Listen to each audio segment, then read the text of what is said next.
शिशु दिवस रे राज्य सरकार बड़ घोषणा छात्र छात्री को देबाक हेबनी हॉस्टल फी। जानिबा संपूर्ण खबर ता पूर्व वीडियो को लाइक और चैनल को सब्सक्राइब करनथिले एबे ही सब्सक्राइब करी पाखरे आसुथिबा घंटी चिन्ह को दबाई दियंतु। शिशु दिवस रे बड़ घोषणा करिसेंती राज्य सरकार। ओडिशा आदर्श विद्यालय रे हॉस्टल रे रही पढ़ुथिबा छात्र छात्री माननकु एणिकी टंका देबाक पड़िबो नाही। मासिक 2000 टंका खर्च को राज्य सरकार संपूर्ण छाड़ करिया पई घोषणा करिसेंती।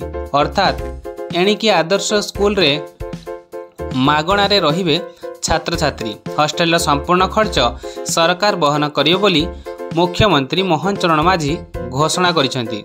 प्रकाश थाउ कि शिशु दिवस अवसर में सुरभि कार्यक्रम अनुष्ठित होइथिला। तेबे एथिरे मुख्यमंत्री योगदान करी पूर्वतन बीजेडी सरकार को टार्गेट करिसेंती। 5G स्कूल रो दुरावस्था को नहीं बर्षी थिले मोहन माझी।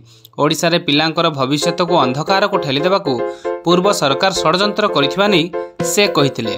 तेबे छात्र छात्री को उपयुक्त शिक्षा प्रदान पाई आम पाई एक बड़ चैलेंज बोली से कहिथिले। 2020 मसीहारू जातीय शिक्षा नीति अणा जाइथिले मध्य एहाकू लागू करा जाई नथिला। चलित वर्ष एहाकू लागू करिया परे एहा शिक्षा क्षेत्र रे एक वैप्लविक परिवर्तन आनिबो।